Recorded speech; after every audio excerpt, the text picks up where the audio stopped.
Hello everyone, welcome to my channel. मैं हूं मनोज शर्मा और आज की क्लास में हम करने जा रहे हैं क्लास 11th का चैप्टर बैंक रिकंसिलिएशन स्टेटमेंट, जिसको हम टीएस ग्रेवाल टेक्स्ट बुक से कर रहे हैं। अब तक इसके 1 to 4 क्वेश्चन कर चुके हैं। आज 5th क्वेश्चन से स्टार्टिंग करते हैं। तो जरा एक बार मैं क्वेश्चन को रीड करता हूं, आप देखो। एक एक कॉन्सेप्ट को जो जो ट्रांजेक्शन आएगी उसको बड़े ध्यान से समझेंगे। ये देखो, ये रिकंसिलिएशन स्टेटमेंट का फॉर्मेट बना दिया। ये बैंक रिकंसिलिएशन 3 कॉलम खोलने हैं, एक पर्टिकुलर, प्लस अमाउंट और माइनस। साइड में आप वर्किंग बनाया करो। इट इज नॉट मैंडेटरी, इसमें मैंडेटरी नहीं है वर्किंग नोट्स, आपको समझाने के लिए बस। ये मैंने छोटा सा टी शेप में कैश बुक और पासबुक है, जिससे आपकी कॉन्सेप्ट क्लियर होगी, इसलिए बनाया है। लेकिन ये आपको बनाने की नीड नहीं है, समझने के लिए आप चाहो तो इसको रफ वर्क में बना सकते हो। तो अब जरा क्वेश्चन की स्टार्टिंग करते हैं। 5th क्वेश्चन से स्टार्ट कर रहे हैं। देखो, लिखा है from the following particulars prepare bank reconciliation statement as on 31 December 2008। सबसे पहले लिखा है debit balance as per cash book, it's means balance as per cash book. Debit balance किधर लिखते हैं कैश बुक में, आपको याद हो, इसी को बोलते हैं balance as per cash book. इसके 3 नाम है, आपको वो बता देता हूं। Balance as per cash book, debit balance of cash book, balance as per ledger, और एक और कभी कभी बोलता है favourable balance of cash book. तो किसी भी नाम से बुलाया जा सकता है, मींस ये फेवरेबल बैलेंस है, डेबिट बैलेंस है कैश बुक का। तो स्टार्टिंग जो होगी इसी से होगी, बेस ये रहेगा balance as per cash book, balance as per cash book. आप इसको debit balance as per cash book भी लिख सकते हो, कोई फर्क नहीं है। जितना अमाउंट दे रखा है पुट करो, 10,000 रुपये दे रखा है, देखो क्वेश्चन में। यहां तक क्लियर हो गया। अब जरा आगे स्टार्टिंग करते हैं। सेकंड ट्रांजैक्शन आ रही है, उसको देखो। इनके आगे जो है ना, थोड़ा नंबरिंग भी डाल दो, जो आराम से हमें क्लियर हो जाए ये कौन सी ट्रांजैक्शन चल रही है। सेकंड ट्रांजैक्शन कहता है cheque for P500 issued in favour of Karan has not been presented for payment. Meaning क्या है इसका? 500 का चेक हमने एक इशू कर रखा है। इशू का मतलब क्या होता है, पहले वो समझो। इशू का मतलब है हमने किसी को दे रखा है, यानी कि क्रेडिटर को पैसे दे रखे हैं। अब क्रेडिटर को जब पैसे दे रखे हैं तो कैश बुक हमने क्या कर दी होगी, तभी माइनस कर दी होगी। आपको मैंने इंट्रोडक्शन क्लास में समझा दिया था, जो कैश बुक है उसको बिजनेसमैन खुद प्रिपेयर करता है। उसके अंदर प्लस माइनस जो कुछ भी करना है वो खुद करता है, और वो इंस्टेंट करता है। उसे लेना देना नहीं है कि बैंक ये जो है कब इसको प्लस करेगा कब माइनस। वही बैंक हमें एक कॉपी प्रोवाइड करता है, उस कॉपी का नाम है पासबुक। दोनों के अंदर सेम बैलेंस आना चाहिए। जनरली सेम मिलता नहीं है, टाइम पीरियड के गैप के बाद। उसी को मैच करने के लिए हम क्या करते हैं, बैंक रिकंसिलिएशन। अब ट्रांजैक्शन आ गई आपकी, चेक इशूड हुआ था 500 का, but not yet presented for payment. इसका मीनिंग क्या है, पहले मैं यहां लिखता हूं, उसके बाद समझाता हूं आपको। यहां लिखो check issued but not yet presented for payment,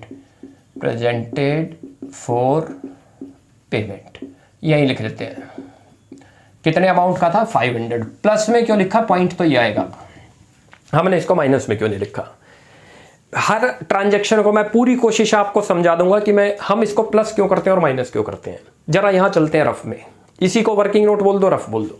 basically ये रफ वर्क है, ये मैंडेटरी नहीं है, इसलिए वर्किंग नोट नहीं बोलते।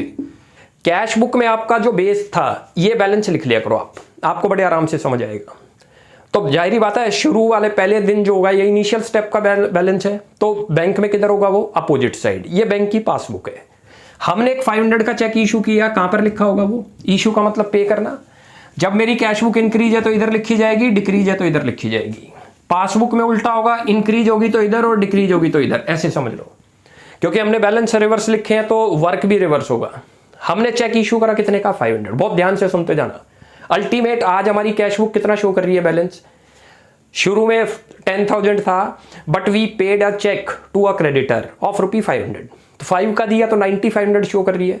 लेकिन बैंक में वो पर्सन लेने ही नहीं गया अभी तक पैसे, तो बैंक में तो आज भी हमारा बैलेंस कितना है, 10,000। अल्टीमेट हमारी कैश बुक क्या हो गई, कम या ज्यादा, कम, तो प्लस कर देंगे। पॉइंट हमारा यहां पर ये देखना है, नोट करना, ये कम हो गया या ज्यादा हो गया। कम हो गया तो प्लस कर दो, और ज्यादा हो गया तो माइनस कर दो। सीधी सी कॉन्सेप्ट है। हमने ये मैचिंग करनी है, रेक्टिफिकेशन नहीं करनी। इसमें रेक्टिफिकेशन का मतलब ठीक नहीं करना, हमने तो ये मैच करनी है कि ये बैलेंस डिफरेंस क्यों थे। तो अब हमने इधर कर दिया तो बैलेंस मैच कर जाएगा। ये चीज क्लियर हो गई। थर्ड ट्रांजैक्शन आ रही है, कहता है बिल। बहुत अच्छी ट्रांजैक्शन है, बड़े ध्यान से देखना। Bill for ₹700 retired by bank under A rebate of ₹20। The full amount of the bill was credited in the cash book. Full amount credit हो गया कैश बुक के अंदर। मीनिंग क्या है, पहले रिबेट समझो। Rebate is a discount. जब हम किसी को बिफोर टाइम पहले पेमेंट करते हैं तो वहां से हमें एक तरीके का डिस्काउंट रिसीव्ड मिलता है, उसी का नाम होता है रिबेट। ये चीज समझ आ गई। रिबेट और डिस्काउंट रिसीव्ड एक ही मीनिंग समझ लो। पेमेंट करते टाइम बिजनेसमैन को मिलता है। गलती हमसे क्या हुई, पेमेंट तो करी है 680, अंडर ए रिबेट थी तो पेमेंट तो कितनी 680, लेकिन अकाउंटेंट से क्या हुआ 700 ट्रांजेक्शन हो गई पूरी। उसने यहां लिख दिया 700 और बैंक ने कितना लिखा हुआ है। ये चीज समझ आ रही है। ये देखो, हमने तो विदाउट रिबेट लिख दिया, विदाउट का मतलब फुल अमाउंट लिख दिया।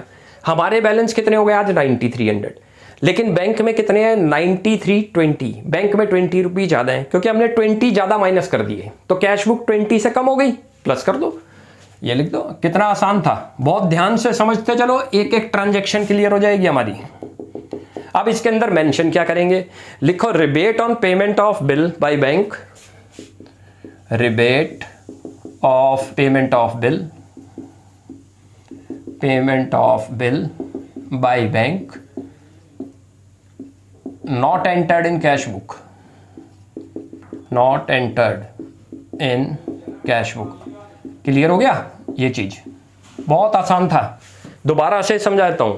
हमने कोई बिल की पेमेंट करी है और बिल की पेमेंट करी थी विद डिस्काउंट, यानी कि with rebate. Rebate means discount received. But accountant से मिस्टेक क्या हो गई, गलती से उन्होंने फुल अमाउंट यहां लिख दिया विदाउट रिबेट, लिखा है क्वेश्चन में, लेकिन बैंक के थ्रू पेमेंट हुई है। बैंक ने 680 की पेमेंट करी 20 काट कर, क्योंकि 20 तो रिबेट थी तो पेमेंट तो 680 होनी थी।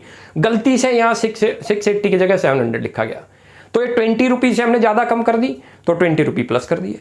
अब आगे चलते हैं, फोर्थ पे आओ। Cheque for ₹295 deposited in the bank has been dishonour. एक चेक आया 295 का जो कि डिसऑनर हो गया। पहले तो अब इसको इरेज कर दिया करो हर स्टेप पर, तो उससे आपको क्लियर हो जाएगा। एक 295 का चेक आया हुआ है जो कि डिसऑनर हो गया। अब जरा इसको यहां पहले मैं लिखता हूं, उसके बाद आपको समझाता हूं। ये फोर्थ है, फोर्थ लिखो। यहां पर आप लिखो cheque deposited but dishonour, cheque particular में डिपॉजिटेड बट डिसऑनर्ड, डिसऑनर्ड। कितने का अमाउंट का था 295। अब पॉइंट इस पे जाएंगे, हमने यहां क्यों लिखा इसको 295 को, प्लस वाले में क्यों नहीं लिखा, उसको समझते हैं। देखो, जब भी एक चेक आएगा तो अकाउंटेंट क्या करेगा, डिसऑनर का मीनिंग समझो, वो चेक आया था और उसकी पेमेंट नहीं हो पाई। हमने कहां लिखा होगा उसको, चेक को जब आया होगा, अकाउंटेंट तो यहां रिकॉर्ड करेगा। भाई बिजनेसमैन के पास जैसे ही चेक आएगा वो अपनी कैश बुक को अप करेगा। ये बैंक कॉलम वाली है, याद रख लेना। कैश बुक के 2 कॉलम थे, ध्यान रखना। एक कैश कॉलम, हम कैश की बात नहीं कर रहे, बैंक कॉलम की बात कर रहे हैं। 295 का चेक आया तो उसने कहा लिख दिया होगा यहां, लेकिन वो बैंक में जाके डिसऑनर हो गया, बैंक में ऐड ही नहीं हो पाया क्योंकि वो फेल हो गया। जो भी सर्कमस्टांसेज रहे होंगे, पेमेंट नहीं होगी उसके अकाउंट में, सिग्नेचर मैच नहीं करे होंगे, डेट में कोई ओवर राइटिंग हो गई होगी, तो उस वजह से बैंक ने उसको डिसऑनर डिक्लेयर कर दिया। अब इंपैक्ट क्या हुआ इसका, देखो कैश बुक तो शो कर रही है 10,295, जबकि बैंक कितना शो कर रहा है 10,000। अब जरा हम बना रहे हैं कैश बुक, कैश बुक पे फोकस करते हैं। 295 से ज्यादा हुई या कम, ये समझ आ जाना चाहिए आपको। यदि ये ज्यादा हो गई तो माइनस कर दो और कम हो गई तो प्लस। अब आपको ये दिख रही है कि ये ओवर शो कर रही है, ज्यादा अमाउंट शो कर रही है, माइनस कर दिया हमने। क्लियर हुआ। एक एक स्टेप समझ आ जाएगा, आपको ध्यान रखना, बहुत ध्यान से देखते जाओ आप। हर ट्रांजैक्शन को मैं पूरी कोशिश है आपको बिल्कुल क्लियर कर दूंगा। नेक्स्ट जरा चलते हैं आगे। नेक्स्ट आ रही है सम ऑफ ₹800। बहुत अच्छी ट्रांजैक्शन है ये भी। Deposited in the bank has been credited as 80 in the passbook. पहले तो हम इसको मिटा दें, ये रफ वर्क है, याद रखना। इट इज नॉट मैंडेटरी, मैं आपको समझा रहा हूं, खाली समझाने के लिए मैंने आपको बना रखा है। सम ऑफ ₹800 कहता है 800 का डिपॉजिट किया हमने, लेकिन क्या हुआ उसके बाद has been credited as 80 in the passbook. यहां मिस्टेक हो गई। क्या मिस्टेक हुई, पहले तो इसको एक बार लिखते हैं यहां, उसके बाद आपको समझाऊंगा कि हमने इसको प्लस या माइनस क्यों लिखा। आप यहां पर लिखो deposit credited by bank lesser amount, credited by bank lesser amount. Come amount से उसने रिकॉर्ड कर लिया, किसने, बैंक ने। अब ये कम अमाउंट से कैसे किया, देखो यहां शो कर दो आप, ये रहा कि बैंक ने कितने से रिकॉर्डिंग करी हमारे अकाउंट में, बस 80। बाई मिस्टेक हो गई होगी, लेकिन उसका इंपैक्ट क्या मैच नहीं करेंगी ये। अब मैच करने के लिए हम यहां कहां लिखें वो जरा देखते हैं। यहाँ पर लिखेंगे 720। अब ये इधर क्यों लिखा वो समझाता हूँ आपको। अल्टीमेट आपके पास एक चेक आया होगा जो आपने डिपॉजिट कर दिया बैंक में, तो क्या करते हैं, जो भी हम कभी कोई चेक आएगा तो कैश बुक को इंक्रीज करते हैं। कितने का आया था 800, लेकिन बैंक के अंदर बाई चांस बैंक से क्या मिस्टेक हुई, उन्होंने 80 लिखा, 10 कम लिखी, तो बैंक में तो पैसा हमारा कितना हुआ है 80 ऐड, यहां पर कितना ऐड हो गया 800। अब जरा चेक करते हैं क्या डिफरेंस आ रहा है। पासबुक शो कर रही है 10,080 और ये कैश बुक कितना शो कर रही है 10,800। 720 से कैश बुक क्या आ रही है, ज्यादा हो गई या कम।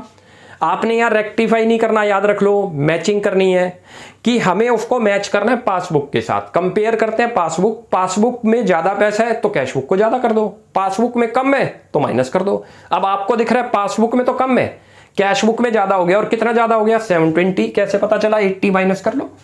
अब ये 720 हमने इसलिए माइनस में लिख दिया। ये पॉइंट क्लियर हो गया। बहुत अच्छी ट्रांजेक्शन थी ये। अब आगे चलते सेक्शन आ रही है, कहता है payment side of cash book has been undercast by 200। इस ट्रांजेक्शन को पहले लिखते हैं उसके बाद समझते हैं। ये रहा, यहां लिखो आप पेमेंट साइड ऑफ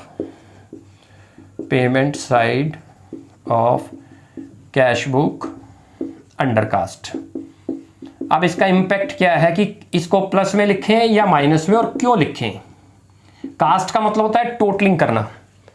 जो हमारी payment side of cash book है वो अंडरकास्ट हो गई। अंडरकास्टिंग का मतलब कम हो गया उसका टोटलिंग। कितने अमाउंट से दिखा रहा है 200।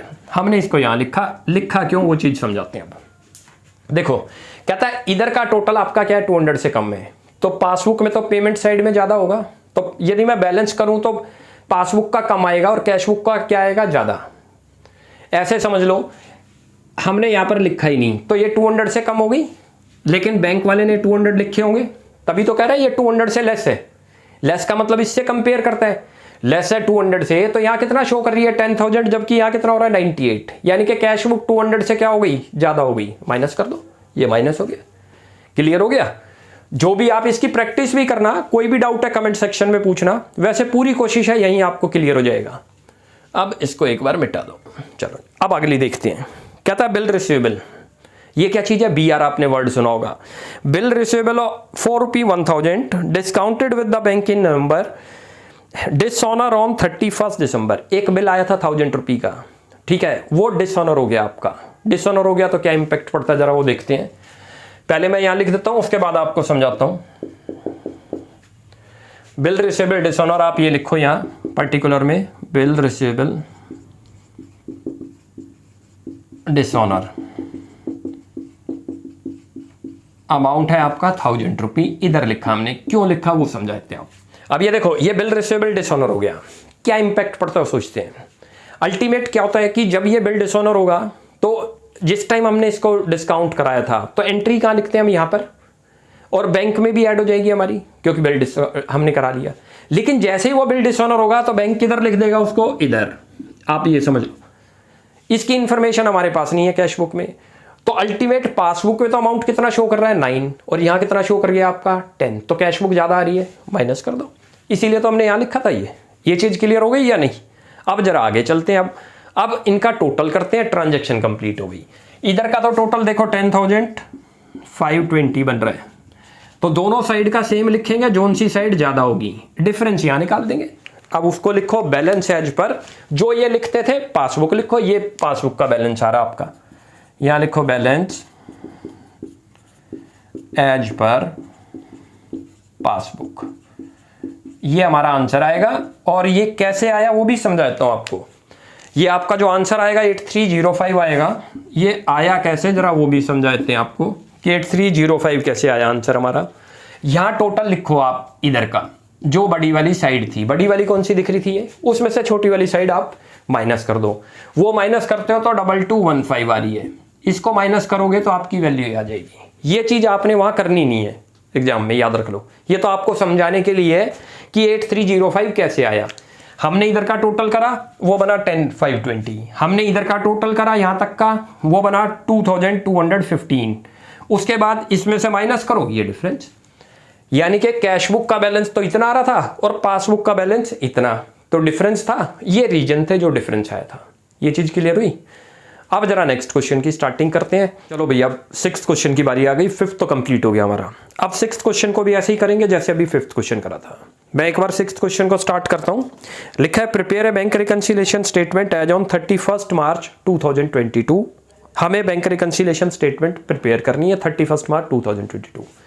पर्टिकुलर आइटम माइनस आइटम, ऊपर हमने BRS और नीचे डेट डाल दी। अब सबसे पहले स्टार्टिंग फर्स्ट पॉइंट से करते हैं। लिखा है on 31 March 2022 cash book of a firm showed bank balance of ₹36,000 debit. ये डेबिट का मीनिंग क्या है? देखो, दो बैलेंस हो सकते हैं कैश के। बैंक कॉलम की बात चल रही है, याद रख लेना, हम कैश कॉलम की नहीं कर रहे जो हमने कैश बुक करी थी। डेबिट बैलेंस भी हो सकता है और क्रेडिट, जिसको overdraft as per cash book बोलते थे, याद करो। अब ये 36 डेबिट है तो फेवरेबल है, यहां लिखते हैं इसको। सबसे पहले लिखो balance as per cash book. ये तो प्लेन है, कोई आपके लिए मुश्किल काम नहीं है। ये तो पहली एंट्री तो बड़े आराम से सभी से हो जाएगी, क्योंकि ये तो बेस होगा हमारा। आपको बैलेंस दे रखा होगा कैश बुक का, तो कैश बुक हमने लिख दी। पहला पॉइंट था। अब जरा सेकंड पॉइंट पे आए, बड़े ध्यान से देखो। ये फर्स्ट पॉइंट है, आप यहाँ नंबरिंग डाल दो, थोड़ा अच्छा रहेगा, जो ट्रांजैक्शन मिक्स नहीं होगी। लिख सकते हैं हम, और कॉलम भी कई बार खोल लेते हैं सीरियल नंबर डाल के हम। अब जरा आगे चलते हैं। सेकंड ट्रांजैक्शन आ रही है, देखते चलना। कहता है चेक हैड बीन इशूड, हमने चेक इशू करे थे 30,000 के, out of which cheque of ₹24,000 were presented for payment. खाली 24 के ही चेक क्या हुए? प्रेजेंट हुए। चेक इशूड का मतलब होता है हमने किसी को दे रखे हैं, तो हमारी जेब से मनी जाएगी, ये चीज समझ लो आप। उसके बाद ये बोलता है कि उसमें से सारे लोग पैसे नहीं लेने गए। 24 के तो हो गए आपके प्रेजेंट, 6,000 के नहीं हुए। अब 6,000 का क्या ट्रीटमेंट है, पहले वो लिखते हैं, फिर इसको समझते हैं। यहां लिखो check issued, check issued but not presented for payment, but not yet presented for payment, presented for payment। और डेट भी डाल देना अब इस क्वेश्चन में, क्योंकि इनमें डिफरेंस आ रहा है।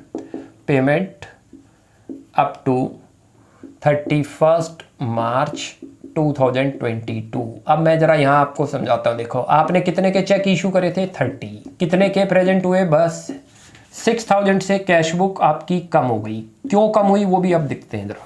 कैसे आपको कम पता चलती है वो समझाता हूं आपको। ये ट्रांजैक्शन समझ आई। हमने 6 को इधर ही क्यों लिखा, माइनस में क्यों नहीं लिखा, उस कॉन्सेप्ट को क्लियर करते हैं। यहां चलते हैं रफ वर्क में। ये इट इज नॉट मैंडेटरी, मैं आपको बार बार बता रहा हूं, ये आपको समझने के लिए। खाली साइड में बनाओ, बड़े आराम से क्लियर होगा। हम इसको इधर लिखें या इधर लिखें और क्यों लिखें, वो कॉन्सेप्ट क्लियर करते हैं।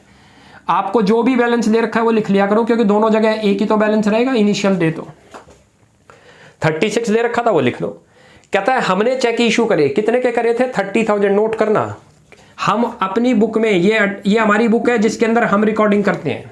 जैसे ही चेक इशू करेंगे हम, उसी टाइम यहां माइनस कर देंगे कैश बुक को, ध्यान रखना। लेकिन बैंक कब माइनस करेगा? जिनको हमने चेक दिया जब वो पैसे लेने जाएंगे। उनमें से कितने लोग लेने गए? बस 24। ये चीज क्लियर, क्वेश्चन में मेंशन है। सारे जिनको हमने चेक दिए थे 30, डिफरेंट डे को दिए होंगे क्रेडिटर को, कस्टमर नहीं, उनमें से सारे लोग नहीं गए। 6,000 वाले नहीं गए, 24 के गए। क्या इंपैक्ट पड़ा जरा वो सोचते हैं। यहां पर तो आज यदि हम चेक करें तो 6,000 ही बैलेंस रह गया, जिसको हम कैरी डाउन बोलते हैं। थोड़ी देर के लिए समझ लो। इधर बात करें कैरी डाउन की, उससे आपको जरा अच्छी तरह समझ आएगा। यानी कि मेरी कैश बुक तो शो कर रही है कितना? 6, और ये कितना? 6,000 से क्या कर रही है? ये ज्यादा शो कर रही है। पासबुक में पैसे कम माइनस हुए और कैश बुक में हमने ज्यादा माइनस करके हैं। तो कैश बुक कम है 6,000 से, प्लस कर दो, ये प्लस कर दी। क्लियर हो गया कॉन्सेप्ट? ऐसे छोटा सा बना लिया करो, कभी गलती नहीं होगी। रफ में बनाओ, समझ आ जाएगा। दोबारा समझ लो, 36 दोनों जगह एक बेस ले सकते हो, और ये बेस आप कोई भी ले सकते हो, जरूरी नहीं यही वाला लो, अपने समझने के लिए है। तो उसके बाद जैसे कह रहा है कि हमने चेक इशू करा, तो इशू करोगे तो माइनस करोगे कैश बुक को। कितने से माइनस कर रहे हो आप? 30 से। लेकिन बैंक कितने से माइनस कर रहा है? 24 से। इसका मतलब हमने कैश बुक को ज्यादा माइनस कर दिया। कितना? तो कैश बुक का बैलेंस क्या होगा? कम। और जब कभी भी कैश बुक का बैलेंस कम हो जाएगा तो प्लस होगा, और ज्यादा होगा तो माइनस। क्लियर हो गया? जरा नेक्स्ट पॉइंट आ रहा है, थर्ड पॉइंट आ रहा है। ये भी अच्छा पॉइंट है। Cheque of ₹8400 were deposited in the bank on 28 March. 28 March को हमने डिपॉजिट किए थे, but had not been credited by bank. लेकिन वो बैंक में क्रेडिट नहीं हुए अभी तक, 31 मार्च तक। तो अल्टीमेट क्या इंपैक्ट हुआ होगा? पहले मैं लिख देता हूं यहां पर। थर्ड के अंदर 2 ट्रांजैक्शन आ रही हैं। यहां लिखो cheque deposited, cheque deposited but not yet cleared, ये क्लियर नहीं हुए। अब इसको माइनस करते हैं 8400। अब इसको हमने यहां पर क्यों लिखा वो कॉन्सेप्ट को क्लियर करते हैं। देखो चेक जैसे ही आप डिपॉजिट करोगे हमारा अकाउंटेंट क्या करेगा, ये हम बना रहे हैं कैश बुक और इट इज रफ वर्क, जरूरी नहीं है आपने बनानी है, समझने के लिए मैं कॉन्सेप्ट क्लियर करने की कोशिश कर रहा हूं इसलिए बनाइए। कैश बुक और पासबुक ये दोनों ही हमारी ही बुक नहीं है, ये बुक हमने खुद बना रखी होगी और बैंक हमें उसकी एक कॉपी देता है जो बैंक के पास है, उसका नाम है पासबुक। इसमें बैंक ट्रांजैक्शन करता है। हमने एक चेक डिपॉजिट करा लेकिन वो चेक बैंक के अंदर डिपॉजिट ही नहीं हुआ, तो यहां अब आप चेक करो कि आपका कैश बुक ज्यादा शो कर रही है पैसा या कम। देखो ज्यादा हो गया, कितना हो गया 8400 से ज्यादा हो गया, कि दोनों जगह इनिशियल पे तो 36 था, लेकिन जैसे ही आपने चेक इशू करा, चेक डिपॉजिट करा, डिपॉजिट करते ही हमारा कैश बुक तो बता रही है कि 84 से ज्यादा है, क्योंकि वो तो 40 आप चेक करोगे तो 4000 कर रही है, लेकिन ये आज भी कितना कर रही है 36। तो कितने से ज्यादा कर रही है, इसी अमाउंट से तो कर रही है, माइनस कर दो। क्लियर हो गया। अब अगला स्टेप करते हैं, चलो जी। इसी के अंदर इसी ट्रांजैक्शन में आ रहा है also a cheque of ₹3000 entered in the cash book, cash book में तो एंटर्ड है, on 30th March was banked on 3rd April, लेकिन वो बैंक में हम डिपॉजिट करना भूल गए। तो जरा इसको भी देखते हैं कैसे ट्रांजैक्शन है, जरा इसकी पहले एक बार ये लिख लें, या 3rd के अंदर ही आपको लिखना पड़ेगा। लिखो रिकॉर्डेड इन कैश बुक, यहां पर cheque recorded in cash book, but यहां लिख दो इसको not sent to bank, not sent to bank up to 31 March 2020 तक आप उसको डिपॉजिट करना ही भूल गए। समझ गए या नहीं? इधर क्यों लिखा, अब उस पॉइंट पे फिर चले जाओ। एक चेक आया था जो कैश बुक में तो रिकॉर्ड है ये ना, आपने यहां लिखा, अकाउंटेंट ने अपने यहाँ चेक जैसे ही आया किसी भी कस्टमर से वो रिकॉर्ड कर लेगा, प्लस कर देगा, क्योंकि प्लस का है। किसी को पे करता है तो माइनस में दिखा देगा। ये चेक कब क्लियर होगा, अकाउंटेंट को लेना देना नहीं है। अकाउंटेंट तो जैसे हमारा बिजनेस है तो हमारे पास तो जैसे ही चेक आएंगे हम उसकी रिकॉर्डिंग करेंगे, क्योंकि नहीं तो ओमिशन होने का डर है।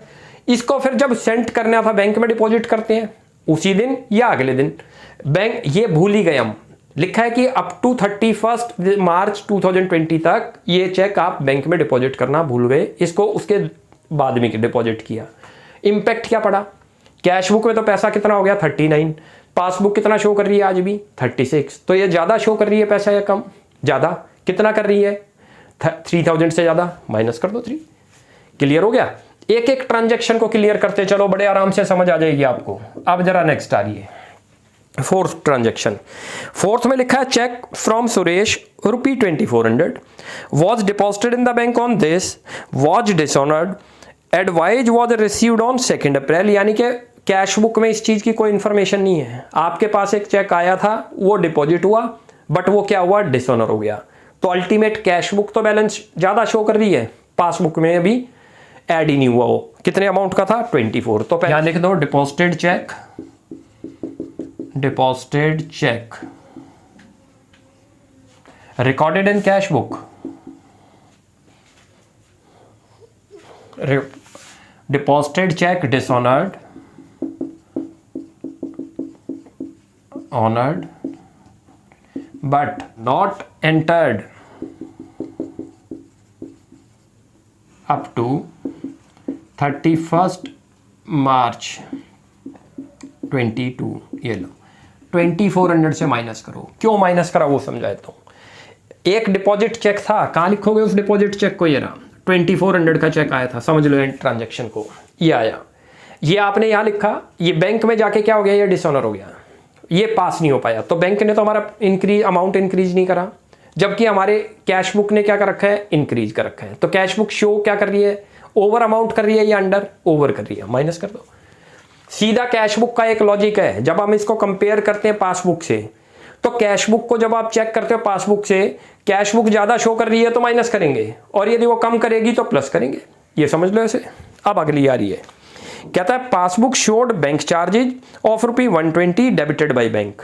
अब पासबुक में शो हो रहे हैं बैंक चार्जेज, तो यहां लिखो जी बैंक चार्जेज। अब 120 bank charges charges debited by bank, debited by bank in passbook में तो शो हो रहे हैं लेकिन कैश बुक में नहीं है। 120 माइनस करेंगे, क्यों माइनस करेंगे वो यहाँ समझाते हैं। ये देखो यार, ये 120 यहाँ लिखो जी। बैंक चार्जेस थे, कहता है डेबिटेड बाय बैंक, बैंक ने हमसे ले लिए। इधर डेबिट साइड ये थी बैंक की, कैश बुक की भी यही है, लेकिन ये माइनस वाली साइड थी पासबुक की, रिवर्स होगी इसकी। बैंक में तो मनी क्या होगी 120 से कम, क्योंकि उसने हमसे पैसे काट लिए 120। कैश बुक में उसकी कोई रिकॉर्डिंग नहीं है, तो कैश बुक ज़्यादा शो कर रही है, माइनस कर दिया। क्लियर हो गया। अब आगे चलते हैं। अब नया पॉइंट आ रहा है, कहता है one of the debtor deposited 3000 in the bank account of the firm on 26 March, but the intimation in this respect was received from the bank on 2 अप्रैल। हमारे पास इंटीमेशन कोई नहीं है, एक कस्टमर ने डायरेक्टली डिपॉजिट कर दिया। उसका अमाउंट लिखते हैं, direct deposit by the customer in bank, direct deposit by customer in bank, but ये भी लिख दो आप थोड़ा, not entered in cash book up to, कह रहे क्योंकि हम कब की बना रहे हैं 31 मार्च 22 की, कह रहा है इस डेट तक कैश बुक में रिकॉर्ड ही नहीं हुआ, इस डेट के बाद रिकॉर्ड हुआ है। तो अल्टीमेट इंपैक्ट क्या हुआ जरा चेक करें। एक कस्टमर ने डायरेक्ट डिपॉजिट कर दिया 3000 हमारे यहाँ, तो अल्टीमेट बैंक में तो डिपॉजिट हो गया। पासबुक कौन प्रिपेयर करता है? बैंक। हम बिजनेसमैन क्या करता है? Cash book. कहता है कि यहां पर तो वो हो गया, कस्टमर ने डायरेक्ट बैंक में डिपॉजिट किए, तो हमारे पास उसकी इंटीमेशन नहीं है 31 मार्च 2022 की। तो अल्टीमेट क्या है, हमारे यहाँ पैसा क्या हो गया कम, वहां दिखा रहा है 39, तो कम दिखा रहा है 3000 से, प्लस कर दो। यहां तक क्लियर हो गया ये। अब ये हमारी ट्रांजैक्शन तो हो गई सारी कंप्लीट। अब इनका टोटल जरा करते हैं। इनका टोटल करते हो तो 45,000 बनता है। देखो इधर का 45, दोनों साइड जोन सी बड़ी होगी, दोनों साइड लिखनी होती है, याद रखो। अब डिफरेंस निकालेंगे यहां पर, क्योंकि इधर आ रहा है ये साइड कम है, तो उसको लिखते हैं बैलेंस एज पर पासबुक। क्या लिखेंगे? Balance as per passbook. अब अमाउंट लिख लो यहां पर, कितना अमाउंट आ रहा है आपका। अमाउंट 40, ये भी समझा देता हूं कैसे आया। 45,000 लिखो यहां पर, और इसमें से माइनस कर दो आप 13920 और जो वैल्यू आ जाएगी अब आपकी माइनस करके 31080, यानी कि बैंक में आज पासबुक में इतना बैलेंस शो रहा है। अब ये हमारा यहां तक कंप्लीट हो गया ये क्वेश्चन। तो 31080 ये कहां से निकला ये भी समझा दिया आपको। जो बड़ी वाली साइड है वो लिख लो, उसमें से जो छोटी वाली साइड का अमाउंट माइनस करो तो डिफरेंस आएगा। यानी कि हमारी कैश बुक का बैलेंस इतना था और पासबुक का इतना था, इन डिफरेंस की वजह से ये कम दिख रहा था हमें। ये चीज क्लियर हो गई। अब हमारे ये आज 6th क्वेश्चन तक कंप्लीट हो गए। कोई भी आपको यहां तक अप टू 6th क्वेश्चन अब तक हम कर चुके हैं, उसमें कोई भी डाउट लगता है you will ask in comment section. आपको हमारी वीडियो अच्छी लगती है तो प्लीज इसको लाइक एंड सब्सक्राइब करें। Thanks for watching my video.